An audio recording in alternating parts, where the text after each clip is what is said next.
السلام علیکم ورحمۃ اللہ وبرکاتہ۔ رات کی اس پہر شدید پیاس سے اس کی آنکھ کھل گئی۔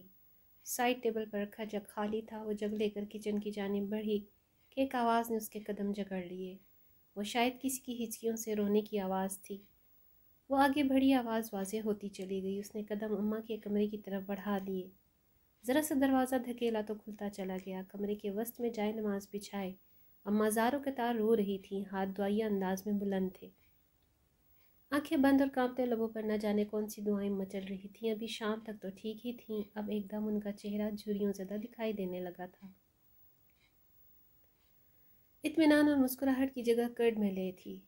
وہ بے حد تکلیف میں تھی۔ اسے یہ منظر مانوس سا لگا، بالکل ایسا ہی منظر اماں جیسی ضعیف عورت، ایک دم سے کرب زدہ قید خانے والا وجود۔ وہ ذہن پر زور دینے لگی اور پھر منظر واضح ہونے لگا۔ بھی چند دن پہلے ہی کی بات تھی۔ بیبے کا چہرہ خوشی سے کھلا جا رہا تھا، بار بار کچن میں آ کر اسے کھانے کے متعلق ہدایات دے رہی تھی، تو کبھی خود بھی چھوٹے موٹے کام کروانا شروع کر دیتی۔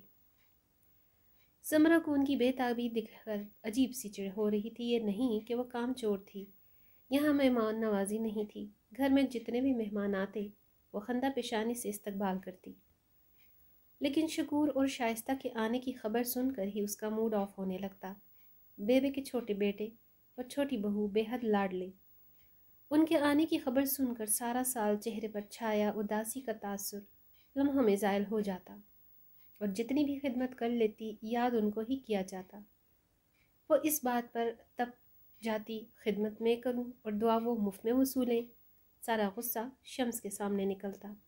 تمہیں دعا کے لیے کہنے کی ضرورت ہی نہیں پگلی، تمہیں تو خدمت کے بدلے میں بھی جزا مل جائے گی۔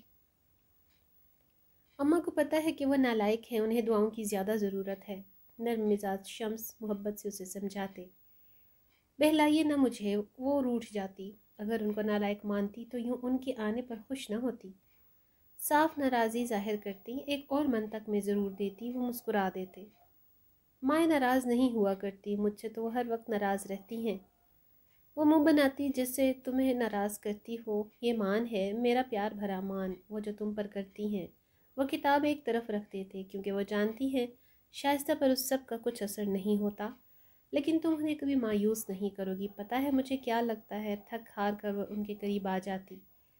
ہاں کیا لگتا ہے؟ وہ اس کا ہاتھ تھامتے ہوئے نرمی سے پوچھتے کہ آپ یہ موٹی موٹی کتابیں صرف میری باتوں کا جواب دینے کے لیے پڑھتے ہیں؟ کبھی جو مجھے جیتنے ہی دیا ہو؟ وہ منہ بناتے ہوئے بولتی اور وہ کہہ لگا کر ہنس پڑتے۔ بیبے بھابھی نے تو گھر بہت خوبصورت سیٹ کر لیا ہے۔ شائستہ نے حسب عادت تانک جھانک شروع کر دی۔ بیبے اس کی بات پر مسکرا دیں۔ محنت بھی تو اتنی کرتے ہیں میاں بیوی، ایک پل جو آرام سے بیٹھتے ہوں، دن رات بچوں کے مستقبل سے جوڑ لیے ہیں دونوں نے۔ بیبے نے ان کے لیے اپنے ہاتھوں سے سیب چھیلتے ہوئے فخر سے بتایا۔ تو کیسا ہے تو؟ دکان کیسی جا رہی ہے؟ بیبے نے شکور کے بالوں میں شفقت سے ہاتھ پھیرتے ہوئے کہا۔ طبیعت تو ان کی ٹھیک نہیں رہتی، دکان کیا خاک چلتی، اوپر سے قرضہ چڑھ گیا ہے۔ شائستہ نے ایک مرتبہ پھر ناکامی کا رونا شروع کر دیا۔ یہ پہلا کاروبار نہیں تھا، وہ اس سے پہلے بھی کئی بار قسمت آزما چکے تھے، لیکن دونوں کی فضول خرچی کی عادت کے باعث رقم بچنے کی بجائے ڈوب جاتی تھی۔ بیبے کے ہاتھ ایک دم رکے تھے۔ دکان نہ چلی، خیر ہے، قرض لینے کی کیا تک بنتی تھی؟ میں بھی ہر ماہ تمہیں کچھ نہ کچھ بھجوا دیتا ہوں، زمین کی رقم بھی آ جاتی ہے، جب ہمارا گزارا ہو سکتا ہے تو تمہارا کیوں نہیں؟ شمس کو غصہ آنے لگا، پر دبا گئے۔ تو ہم کون سا عیاشی کرتے ہیں؟ یہی بچوں کے روزمرہ کے اخراجات اور تعلیم۔ شائستہ تلخ لہجے میں بولی۔ بھابھی آپ کے 2 بچے، ہمارے 5، اخراجات بھی زیادہ ہیں۔ جب ہمارا گزارا ہو سکتا ہے تو آپ کا کیوں نہیں؟ شمس سے اب غصہ برداشت نہیں ہو رہا تھا۔ اب چپ کیوں بیٹھے ہو؟ شائستہ نے شکور کی طرف دیکھتے ہوئے تیز لہجے میں کہا۔ جو بات کرنے آئے ہیں صاف صاف کریں۔ وہ شکور کو اکسانے لگی۔ باتیں بھی ہو جائیں گی، پہلے کھانا تو کھا لو۔ بیبے کا دل نہ جانے کیوں بے طرح دھڑکنے لگا۔ جاؤ سمرہ بیٹا، کھانا لگا دو، انہوں نے کمزور لہجے میں سمرہ کو ہدایات دی۔ وہ سر ہلا کر اندر چلی گئی۔ نہ بیبے، کھانا کا چھوڑ، میرا خیال ہے پہلے کام کی بات کر لیتے ہیں۔